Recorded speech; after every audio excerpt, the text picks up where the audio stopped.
If you could be siblings with any of your favorite TV show characters from your favorite childhood TV shows, which character would it be?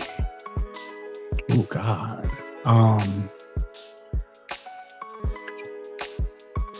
That's a hard one. Okay. I'm stuck between, I would love to be on Family Matters because I feel like I could be related to that Steve Urkel. You know, a lot of people, I feel like I could be the other family member that wasn't played by Jaleel White. And I could be up there as his crazy quirky cousin. I would love to be up there. But I'm also like thinking Gullah Gullah Island. I can be one of the children up there. Ooh. Thing with Miss Natalie, Miss Juan. I met Miss Natalie in person. She is shorter than I thought she would be. Probably because I grew up watching her when I was 5. So I just always thought she was taller than me. And she is not. She's a very small woman. Met her twice. She asked me plant questions. I'm not sitting here boasting that I have a with my childhood heroes and y'all don't. But I would love to be on them. You know, those are the two I'm thinking of. That's amazing. I haven't heard someone talk about Gullah Gullah Island in years. When I reflected on it, and it's teaching you the Gullah heritage. So it's a Black history educational show. Yep. Music, and it taught other cultures. It taught Asian cultures. It taught Latinx cultures, and it's there in the 90s, right? And they were able to do that as historians. They came up with the concept. They pitched it to Nickelodeon. They got on, right? And they were able to teach Gullah traditions on the TV screen with face in them. On TV program. Yes, with face. With Allegra's Window, with Eureka's Castle, with Blue's Clues, the original with Steve. They were able to do all of that. It's magical to me. And I mention them as often as I can because they are Black history that are living, that we just need to recognize. Yeah, I support that. Continuing down memory lane, what was childhood like for you? Ooh, child, what was childhood like for me? I grew up in the 90s where everything was sepia.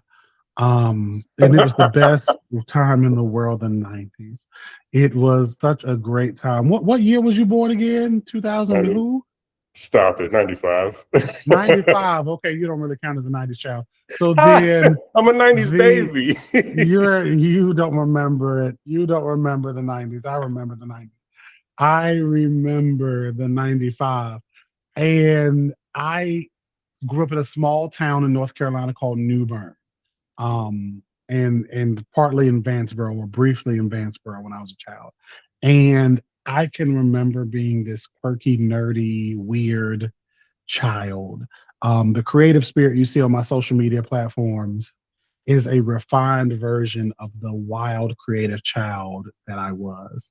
And it's not like I was bad or anything. I've never been mischievous, but I asked a lot of questions. I talked a lot because I didn't know how to shut up. I know how to do it now when I choose to. I got such scientific support from my grandmother, who was like, you want to be sciencey, engineering, whatever. I'm going to get everything off of QVC and the Lifetime Time magazine things on elephants and books and the Scholastic Book Fair. My grandfather was like, oh, you want a go-kart? Oh, you want a trampoline? Here you go. And because I was a great child, I got that support. So I had a heavy family dynamic from them, from my mom, from my aunt, from my Uncle James and Aunt Lena, from my grandfather, from the friends I grew up with in New Bern, people I met along the way, teachers who supported me, and who could see me, people who could see me. And all of the skill sets that I learned as far as like just excitement for knowledge and learning, watching Captain Planet and Beekman's Lab. People remember Bill Nye. They don't remember Beekman. And I don't know. I don't know if they just wasn't in the science trenches like I was. But I remember Beekman's Lab. And I was like, well, science. I just had a lot of fun. And then I was also talked about and bullied relentlessly, which I've never talked about really on a podcast. So you're the first to get it. I was bullied from like middle school until sometime after college. People were still talking about me because, oh, we think he's queer and he's not the traditional man that we think he should be. And he has a weird voice and a crazy Southern accent. And I'm like, well, we're all country. And I went to elementary school with a bunch of deep South people.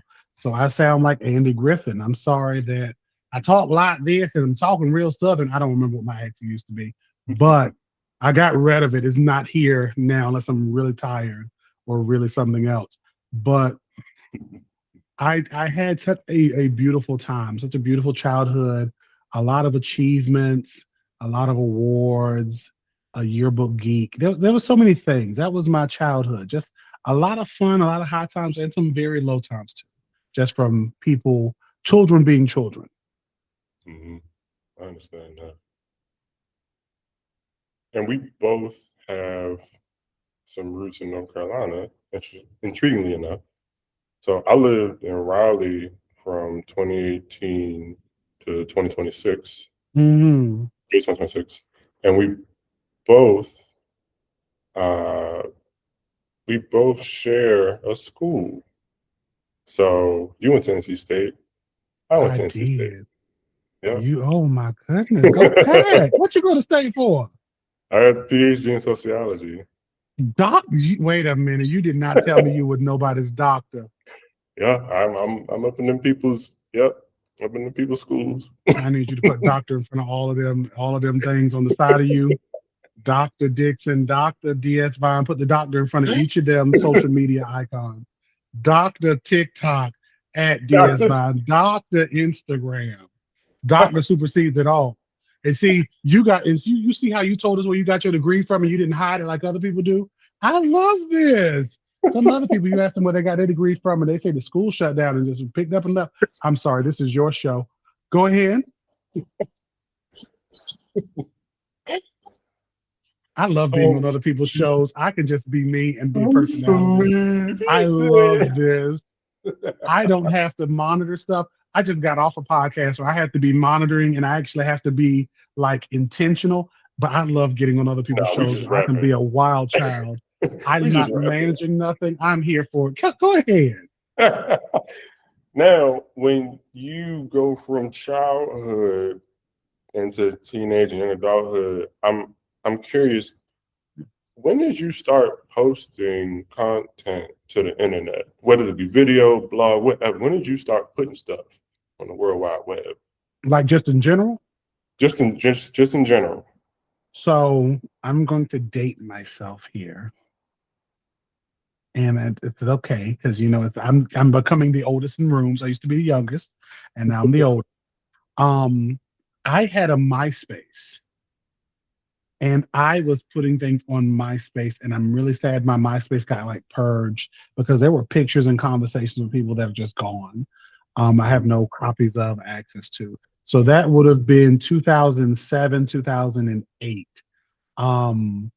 Before that, actually at the same time, I was a part of a channel or a site called Activating Evolution. There used to be a TV show called Heroes, and it was like this superhero show, save the cheerleader, save the world. And they had a fan-made wiki called Activating Evolution. I don't know if it was officially involved with the show or not, but this is very deep cut lore for anybody who remembers that website, Activating Evolution, and it would tell the different powers of the people on the show. And like you could write, and it was like a dictionary of different superpowers. And I would add things to that site, but it would get spammed to hell and back, right? So I was one of the people who would go and delete and figure out spam pages, along with several other people who I'm still in like a Facebook group chat with. So if any of you were on Activating Evolution in like 2007 to 2008, and you remember the narrator, or I think I was like either the narrator or the griot, one of the others, I was up there rattling and tattling with the people. I loved it. It was so much fun. That is so dope. Yeah. That's something you would just never expect. to hear from the Chocolate Botanist. What? I've done so many things. I've done, like, when I think about it, I'm like, I've lived so many lives. I've done so many things. I multitask. This is how I can do everything alone to a certain extent because I've literally done so many things over the years where I'm like, oh, this is like when I did this. Got me remembering myself. Look at you. Look, memory lane. It's cathartic. Yeah, It we really all is. need a little. We all need a little bit of memory lane. We do. We do. We do. So when did you start posting videos to the internet? The first video I probably posted would have been to, because I don't think, I feel like you can post videos to MySpace. I might have posted some to them. I probably posted some to Facebook, but I can remember when you could first post Instagram videos. And I Hmm. posted something like water, like me and a glass of water. It was black and white. And it was like, water, water, delicious. Like something really weird. I'm a strange kid. I'm an odd Aquafina apple. commercial. Yeah, it was like an aqua. It was just a glass of water on my Jeep's dashboard. It was very low grade. It's probably still on my original Instagram. I gotta block that. I have to make that original Instagram private. I have to remember to do that. People be adding me up there for no apparent reason. But that's when I started putting videos up there. So that would have been 2000, mm, either at sometime around 2010, maybe. So Yeah, a long time ago.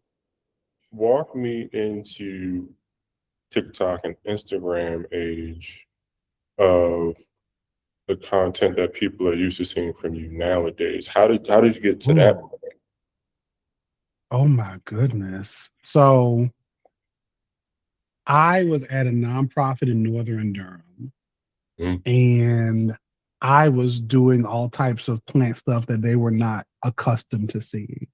I'm growing loofah. So the things you use to scrub your back and your body, the loofah is a gourd, right? It is a gourd you grow like a squash. It looks like a squash or a cucumber. And the inside of it is the cellulose fibers or the mesh that you scrub yourself with. It's the inside of when you dry it out. I'm growing them. I'm growing sunchokes. I don't know if you've heard of them, or Jerusalem artichokes. It's a type of sunflower, and they grow a tuber. It looks like a potato. Um, I'm doing all types of stuff that I used to see.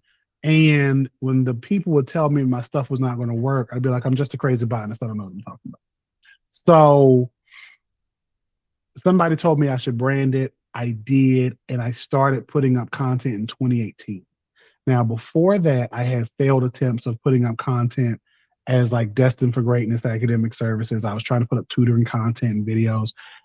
I just didn't have the tools and the skills that I have now. Like I didn't have the time and the drive, I guess, really. Really, I don't think it was just the time. It wasn't meant for me to do that in that way.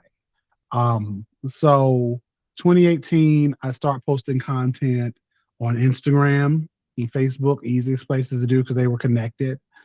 Um, I'd post some little blogs, try to on Twitter, but I need more than 140 characters. And TikTok, when that came out, I want you to understand, I was confused by TikTok because it was loud. I remember when I first tried to log on, it was videos and lights and cameras. I was overwhelmed. I would just cut it off, immediately cut it off, delete off my phone. And once I took the time to get it, and that would have been around 20, I think during the panorama. I think Mm-hmm. during the panorama, I gave time to it. I started getting into that and then trying to move my stuff between all those pages in YouTube. So Mm-hmm. yeah, Oh, that was a time. and tell me about the first time you got like real traction on any given platform. Like someone was like, "Oh snap, this is going kind of viral. What do I do with this information?" It's a lot of people commenting on stuff. Wait a minute, how was that? Look, so the first time I can remember seeing a follower pop where I jumped like I felt like every week or two I was doubling. So I'm like 5,000, 7,000, 10,000.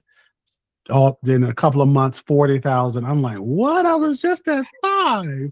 Like, Jesus, do it. Let it go. Hit a million. Right. And we didn't hit a million. But Not if yet. any of you that are listening want to donate a follow to me just for one follow a day, You You too too can can follow this help. chocolate botanist in the arms of an angel. That's right. Go ahead and play it. Cue the music. But McLaughlin. you get the Sarah McLaughlin, get her up there, get all the McLaughlins, get all of them. We need every one of them McLaughlins, every one of the Vandroses, all of them. Get them all up here right now. Get the Luther, whinings while we at it. get all of the Winans, get the Clarks. Okay, get Clark BB and sister. CC, all of them. Get everybody on the line, and Fred Hammond just because. But um, to be honest, it was like Ahmaud Arbery was murdered, Mhm. and there was civil disarrest because black folk have been tired. And I think what happened in the plant community is a lot of us black folk who had our own, interactions with each other, we knew of each other. Some white people started to discover, hey, um, Negroes seem to like what we like, and they're growing plants. And what I envision is there was some woman on Facebook, Martha, and she was like, Abner, the colors are growing plants too. And he was like, shut up, woman. I don't want to hear about them no more. Right. And she was like, but the colors, Martin Luther King gave them their freedom and they're growing turnips. Right. And the next thing we know, I'm just getting all these follows from all these good white folk. And it's like they Columbused that Oh my black God. folks like plants and they discovered it. Discovered it. So that was one pop. And then there was a reel, and that was again 2020-ish, actually maybe 2021. I'd have to look back at my pictures. I have some old screenshots of when I was like, we're growing. So it was like 2021 ish, 2020, 2021.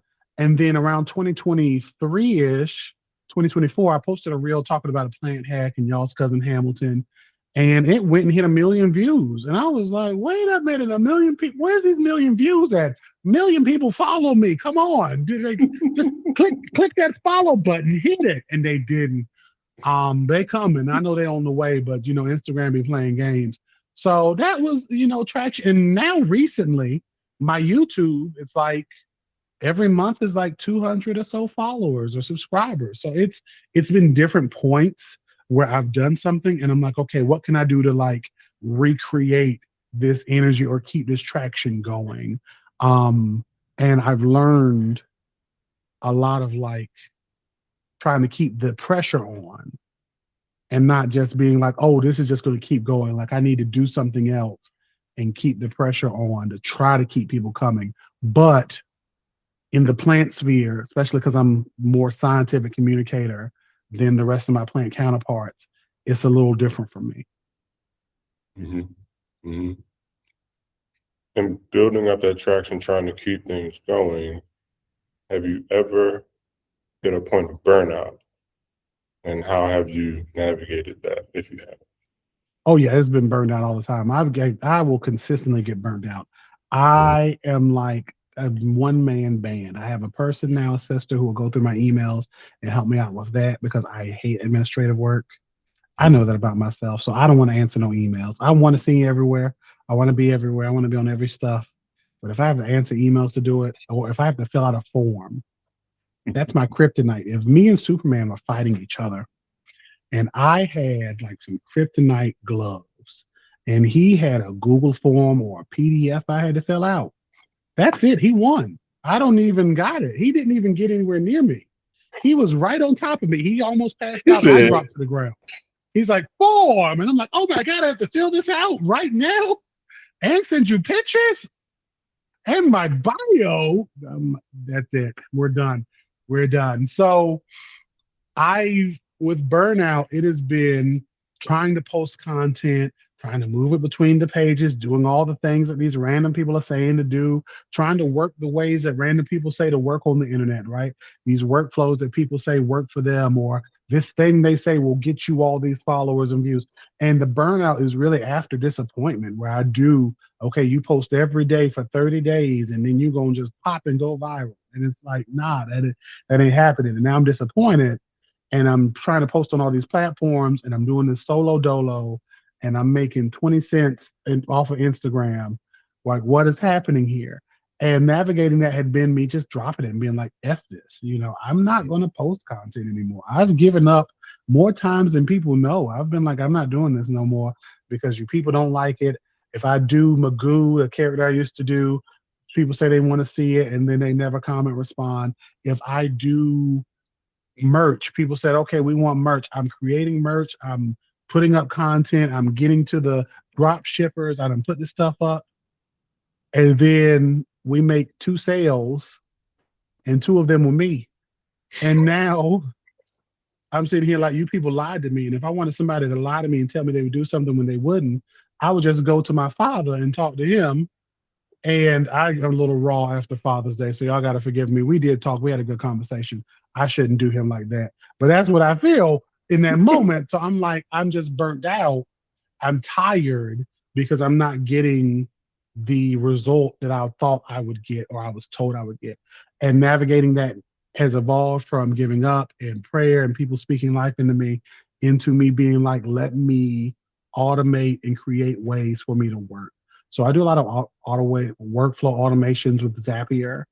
Um, and that puts my content out daily. So like anyone seeing me post a lot, there's stuff that I do make that day or that week and or sometime that was made fresh, and then just constantly reposting my old reels. So that way you're always seeing something, and making that work automated makes it where it's easier for me to say, okay, if you do show me a form, I'm going to roll my eyes and be upset. But especially if it's not a fillable PDF, because we live in 2026. What are we doing? But I'm just going to get the stuff done and keep it moving. Mm-hmm. Automation is really important. I also use repurpose.io, and that's how I'm posting across 6 different platforms. Oh yeah, you be doing it. Like that stuff is it's on autopilot. I'm posting 5 times a day on autopilot. Not to mention my new stuff when that's 3 to 6 times. It's just at the drop of a hat. And then when you post one thing on one channel, it reverberates to all the other ones. So that you don't have to open up. You don't have to open up every single app and post natively because, come on now. The way my attention be spanning. I would get to Instagram. I would put the video up there because it's all about my workflow. I go to Instagram, I make that video there. I find the plant hack video. I download it potentially. I go to my For You page. I see something I like up there. My For You page is a little unsaved. I'm not even gonna lie to you. It's a little bit of some eye candy up there, and I'm a diabetic. You put those words together, you know what's happening. I'm looking, I'm distracted. I'm 20 videos in. I've liked everything, right? This person is never going to pay attention to me. It's been an hour. I was supposed to be doing what? Posting this Instagram video to YouTube. Got to go to YouTube, put a title on the video. Now, when I go to YouTube, open it up, Kev on Stage got a new video. Oh my goodness. Let me laugh at him and Angel. I'm 20 minutes into their video. Now I'm like, okay, what was I doing? I got to download the video. Download failed. Got to go back into the iPhone, get the download back up, copy the caption over, get that done. That's one. I still have TikTok to put this on. Yes. And if I type the exceedingly long caption, it's not going to fit on TikTok. Now I don't want to do this anymore. Yes. So the automations with Zapier, I post on Instagram. It goes to all of my platforms. TikTok was the hardest one for me to figure out because I heard of Repurpose.io, but I figured it out with the TikTok. And Bingo Bongo, it posts to all of them. When the podcast I'm on drops, I have an automation. It posts to my LinkedIn, my Facebook, and my Threads. Here's a new episode, y'all, and Telegram. Here's a new episode, y'all. Boom. Like it does the work that I don't want to do, but I need to do to make this work. Mm-hmm. On the other point of burnout, and we talked about Jesus Christ earlier. Mm-hmm. How important has it been for you to stay grounded throughout your content creation journey, your creative journey? If I did not have the faith I had, I would have gave this up in 2019, 2020, 2021. I wouldn't be here right now. I'd be posting like I was before, where I took plant pictures for myself and really for the world to see, because I'll take 30 plant pictures and show them off on my regular Instagram. Mm, And I would just be there, right? My pastor, Braxton D. Bowser Sr. of Agape International Church, Church of God in Christ, in the Knightdale area of Raleigh, North Carolina, he has spoken so much life into me. He has mm, prophesied so much expansion of the gifts, where there's a lot of things I do now with workflow automations and using AI and combining different things together and like figuring out how to make things work and using what I got to get what I want and using different tools that come out. Like, he has been a proponent of speaking those things into me. And I don't want people to like misalign that I'm saying like he did it and he gave me these gifts. Well, no, like, I'm gifted. God gave me the gifts. I am heavily talented. I can learn quick. I adapt quick. I just go for it, right? But he's been there when I've been like, I don't know about this past, I want to give up. He's been in a clubhouse room where the people are jumping me for saying Dr. Seby's a fraud. He has been, um, when I'm going to an event and I may not have the money I want to have to get there, he gave me money out his pocket and said, "Here you go." Um, he watches all my content. I have to remember that when I'm going at people. He watches all my content. He's there. And not just him, but the whole ministry is like super supportive of me. So these family of believers are like, we so proud of you. We see what you're doing. Oh, you were speaking here. I want to come when you speak it, right? Before y'all's president came, I was supposed to be speaking at the one of the Smithsonian places, and then mm, he took the money away and was being orange and evil, and then that ended up going under. But they are big supportive of me, and it's between them and my family that is able to hear me. They may not understand it. They don't really get that side of social media. My sisters don't really get that, and it took them some time to get it. But they are here for me, so when I am burnt out, they can say, okay, Derek, well, you just got to refocus. Like, you say that now, but you're going to pick it back up, keep going. Like, we here for you. We praying for you. We proud of you. We love what you're doing. We liking and commenting. We supporting and sharing. We doing the things. So mm, it's literally that religious support, in addition to me being able to pray and say, God, you see what's going on here. Give me something and let me see what I need to see. And me now realizing and doing some self reflection on who I am, right? I'm able to see, okay, I do have these skills. So let me expand in what I do. I'm not just an influencer, content creator, man. I'm a plant biologist. I always say that, but I'm also an MC. I can do a master of ceremonies. I'm a personality. You get me on a podcast and let me fly free, and I will go. And only because we talked about Jesus earlier, I'm not getting as dark and dirty as I usually do. And only because of that, because usually I sneak one in there. But because of that, I've realized my skill set. And okay, I can do these things. I can come up with a podcast idea. I can come up with show ideas. I can say, okay, you have these two personalities. Let's blend them together. Or even when I'm on different people's shows or channels or lives, hey, let me adjust my personality to work with them. I did a mm, plant bingo recently, and that was me being like, okay, God, I want these different things.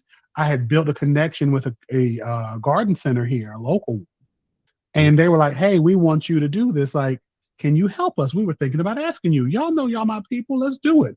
And I had some things happen that kind of shoved it around before I finally got to it. It aligned. We did it. We doing more stuff. So it's literally, my faith has been my compass and my guiding light, to have the people that support me and that see me and that want to see me great, and being able to recognize when some places they just ain't gonna see me for whatever reason, and that's okay. That's their loss. And when I get big and famous, if God touched my heart, I'll work with them. But if not, they're gonna have to touch my wallet. That's a perfect segue into the next question. How has monetizing content creation been for you? What is that? What are those experiences been like? Okay, let's see.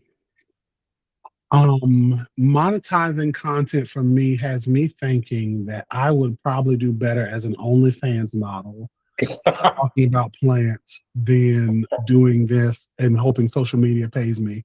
Because and it's funny you mentioned this, and I knew we were going to talk about this, but I'm on a podcast Tuesdays with Andre the Farmer at Urban Gardening with Gray, and they are monetized on YouTube, and they're trying to support me in getting monetized there because I'm not. I got like 4,500 people, almost 7,000. 7,000. I made a big jump to 4.5, almost 5,000 people on the YouTube.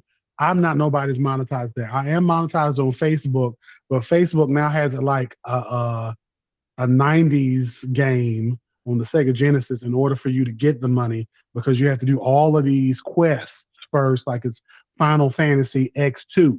Okay. I was getting money from Instagram, but Instagram came and snatched that little bit of money I used to get. I used to get a good $100 a month back in like 2020, 2021, 2022. I was getting a good 100 a month on average or at maximum from the Instagram. That was nice. And they was like, F you and the click you claim. We don't get this money to these other people. So right now, I'm not making really any money off of the social media. I don't. It helps when I'm speaking because people see me on podcast or online or elsewhere. Social media just has me, and that helps me get money that way. But it's been a very inconsistent journey, and I think for a lot of us, it's difficult um, in the garden spaces because there's just so many of us here in this garden communicator, plant communicator world. But for me, because I'm outspoken, some of these white companies think I'm difficult and they think I'm nasty and ill. And I'm like, I'm just straightforward and honest. I'm a scientist, so I'm not going to say your product does 40 things. If I ask you, can you show me the studies and the trials? Can you show me the science behind this? I'm not trying to put you on blast or Front Street. If you say it can't do that, then let's say something else. You have somebody else say that they can do those things, and I say, okay, cool. I'm not going to bother them because that's their money. But I'm not going to say these things can do that if you can't explain it to me in even simplistic science terms. Like I can't do that. So the brands don't be really branding like that. And then there's the other thing of with monetization, trying to convert people to a monetized way where my people don't be wanting that, and they be like, "Well, I just want free information," and I'm tired of being the little minstrel botany Negro dancing for people for free. Like I've given out a lot of information for free, and I still do. There's a lot of information on the internet I've given out that I've gotten from my degree, from my educational experience and background, from my just general knowledge for free 99. I gave it to the people, and I can't do that anymore. Like not in this economy. So I'm steadily working, trying to get to more monetized efforts of having income coming in on this social media thing, especially since I put money into it. Like I'm on my DJ Osmo Pocket 3 that's connected to my laptop. I have a ring light that I bought over here. The Osmo is connected to a gimbal that is here. I have all of this connected to my laptop computer. I got this internet in here. Like I'm spending money on this, and I'm not being kept by nobody. I don't have no glucose guardians. So I need the social media to be a little bit more monitored. It's gender neutral. We can't, this is Pride Month, so you can't attack the people. You can't attack I've never. the mafia. Glucose Guardian has to be one of Yes. the funniest things I've heard in a Sugar long daddy, time. sugar mama, glucose guardian, a fructose friend. Okay. A sucrose supporter. There's all types of things you can get when you go into the sugars. A stevia supporter, you could say that. Okay. A honey hustler, whatever you want, whatever sugars you use. A sweet and low down man or woman, whatever you got. But I hope that answers your question. I got lost there in the sugar part at the end, but I hope that answers your question. It does. It answers Okay, it good, beautifully. good, good. Oh my God. And again, personality, you get this on display for free. And I'm like, y'all don't want to pay me like $2? If all my followers on all my platforms pay me $2, I'd be good for the year. Same. That would be nice. Even $1. If everybody just gave $1, I'm 80,000 people, 80, 90,000 people across all these platforms. That's great. It's fantastic. That's fantastic. Hmm. Looking forward. Well, actually, no. Before I get to that question, Yeah. going back to the mentorship from your pastor, that's crucial just as a concept, mentorship, having people who can speak life into you, people who can encourage you when you're down, and people who can support your efforts when you need it the most. I am curious, do you have any content creation mentors or people who you look to as inspiration? So I talk about y'all's cousin Hamilton often. His name is Creative Explained, actually, on the social media. He's the one to be like, you can take a banana peel and blah, blah, blah, blah. He does all of that. I look to him for inspiration, which people will be like, you look to him. I do. Now his content be BS, but his videography is amazing. And I see how he shoots stuff, and I'm like, this is how you're enthralling people, not just because you're giving them things that sound so simple and it's wrong, but you are shooting this so great, they're watching the whole video, right? You caught me into this. So now, because I realize that I now try to skim through your videos, hoping I don't give you the view because I know your information is bull swanky. I started trying to figure out how to repost content because I noticed he reposted content. And I'd be like, you're reposting these same lines over and over again. And I used to hate the concept of recycling content because I'm like, well, I already made it. I don't want to do it again. You already saw this. But there's some people who never saw it. And there's plenty of people who have not seen it. Never. And I'm a person, crazy, neurodivergency here, where I'm like, if it's done once, I don't really want to see it again. I don't want you to see that again from me. I want to be like unique all the time. But sometimes I got to be like, with people like this, we just got to keep going. And I've had to adapt myself to, I may not like this sometimes, but even though I do like it from other people, I got to be gentle to myself to get it from other people. So he's one. There is Alexis the Black Forager. She has been on night shows and TV shows and all the other shows talking about plants and foraging. And while doing that, she has not shied away from, I am the Black Forager because I'm a Black person who forages, and there comes some issues potentially with that because of what foraging can look like and how whiteness can try to police that and has tried to police that over history, right? And she doesn't shy away from calling people out, not as aggressively as I do, in her own way, and it works for her. It does, and it's her way. She doesn't do it in my way because I'm the only person to do me. But I love that. I see that. So she's able to be out and doing the things, and I'm like, wow, like she's phenomenal. My people I mentioned earlier, Andre and Gray. Gray is doing things with Epic Gardening. Andre is traveling and going to all these different festivals. And I'm like, let me look at them. So it's those people that I see, and then I'm like, those are doing the things that I view. And I want, and then Blossom Effect, Paige in the Atlanta area, she is like a star in her own right because I saw her doing an interview with that man on that show. Now you're gonna have to help me with this because I can't remember the name of the show. And he's a dark-skinned man, and the show is the world is like ended or something, but it's not really ended, but maybe it did. And they underground in a bunker, and Sterling K. Brown is in the show, and it's called Perfection or Awareness or Alertness. And yeah, you see if I didn't say it, I'm up to speed. I've seen both the seasons. Paradise, yes. I had to sit there and talk it out. See, this beat me up, and you came at the end, but I had already been pushed to the ground. So Paradise, she's interviewing Sterling K. Brown for Paradise. I'm like, well, this isn't plant content. What are you doing? And you shouldn't be in a box. But I'm like, okay, I see here. You're already showing us you everywhere. So you are being you. And I'm like, I want to be able to do that. I want to be able to do some cool science content that isn't my traditionals. I would love to be able to do other stuff. So I see her doing those things and being out talking about plants and doing branding and doing beautiful content. My friend Kevin and Charlotte, Plant Poppy, doing beautiful content and again expanding and talking about running and health and psychology and therapy, which he's always talked about. I see these people, I'm like, y'all are just representing plants in your way and representing blackness in your way, and y'all are being successful. And I see, and there are different levels of success, whether you're still working a main job or not.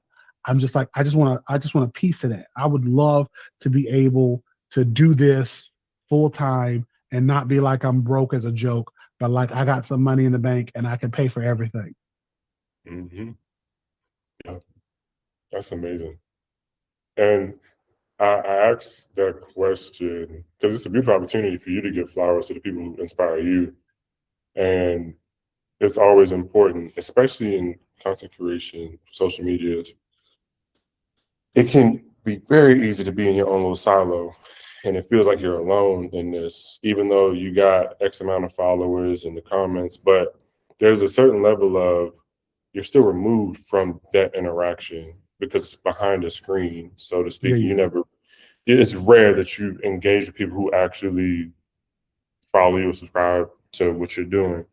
So keeping that vision open and getting inspiration from other people who are doing similar things, doing things that you would like to do, is really crucial in keeping that perspective and not getting lost in the sauce. Yes. And there's other people that I could go for hours naming people who've given me something along the way. But even with meeting people, Darian, there are people who I met. So I'm going to the Southeast Plant Show this weekend in Atlanta area. There are people who I've met who were like, we've been following you for a long time. They were quoting to me things that sound like me. So I'm sure I said it, right?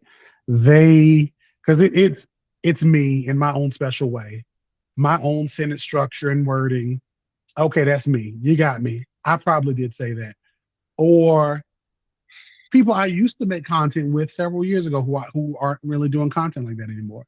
And I'm like, oh, y'all are deep cut people. Like y'all deep cut Derek fans. I love it. So it's those people even that give me inspiration of like, okay, you see the vision. We just need 900 other thousand followers to see it, and then we're good. Like you see it. I need some people with deep pockets to see it. Okay, okay, you see me. So it's that. It's all of that. I love it. Now, looking into the future, in the next 5 years, what do you see for Chocolate Botanist or just for Derek Haynes? Ooh, oh goodness.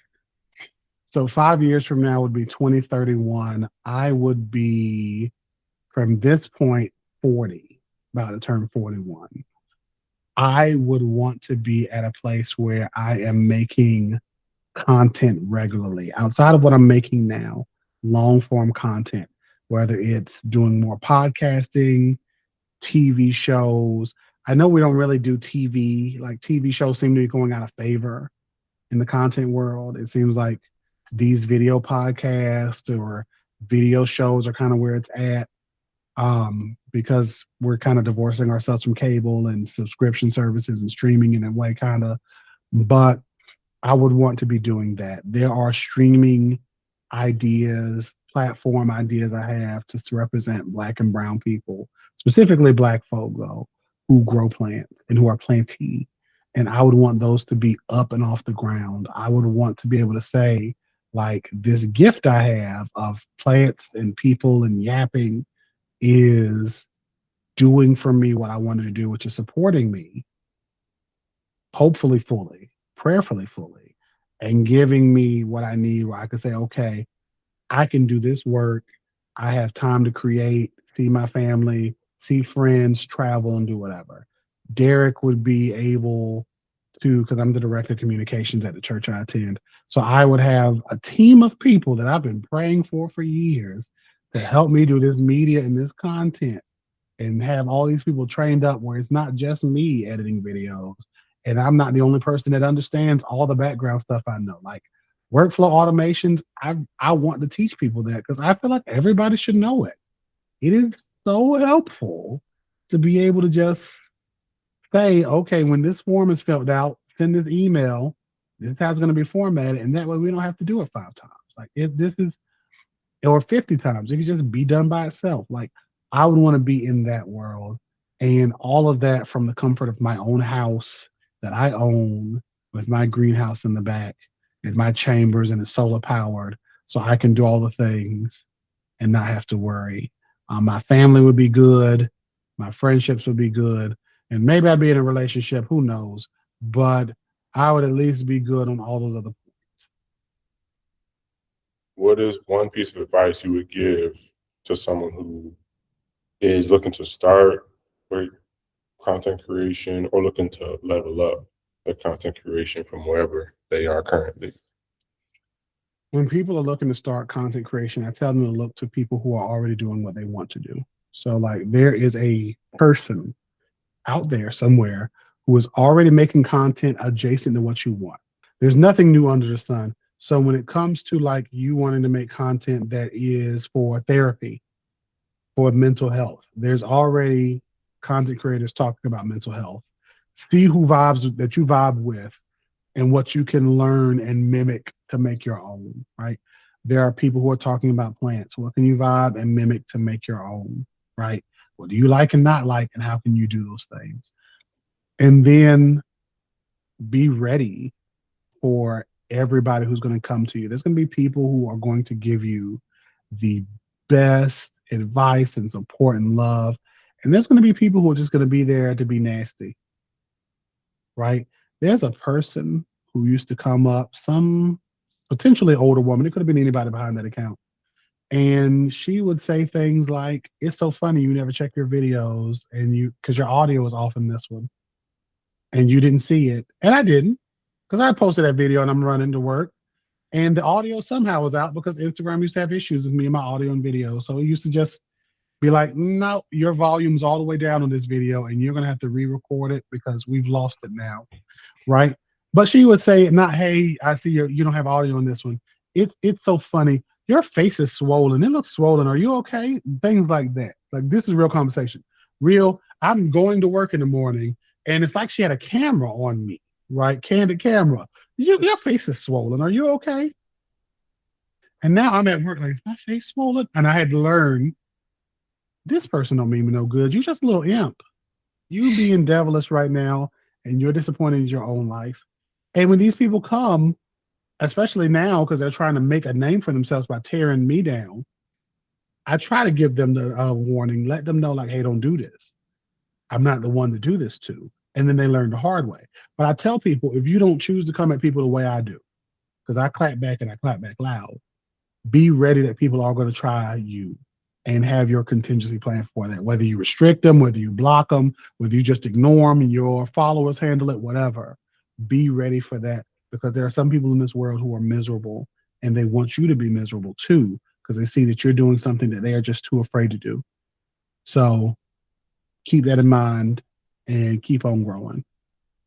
It's amazing. Any questions for me before we close out? How does it feel to be? Because I don't know how worldwide and recognizable you are. The plant friends I have that are, millions and billions of followers like you, I'm just sure you got people knocking at your door, just being like, "Please, please, just say that, do the video again, do the Tom and Jerry, is you is or is you ain't my baby," and somehow do that in real life right now in front of me. Do the duck season, rabbit season, do the culture 12-year-old says. I'm sure they want you to just act. How do you process that if that does happen? I was about to say, one, ain't nobody knocking at my door. He says that until You they know, start beating. right? The the joy of it is when people do find my content to be humorous, engaging, and impactful, it's just so dope.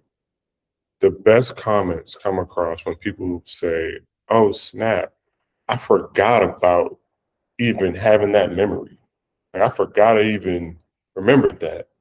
And it's also amazing when people be like, when I make a reference to a movie, like Sword in the Stone specifically, like that is, I love that movie to pieces. That movie was out, came out in like the 60s, I believe. Long time But ago. I'm watching that movie in 2008, like it just dropped.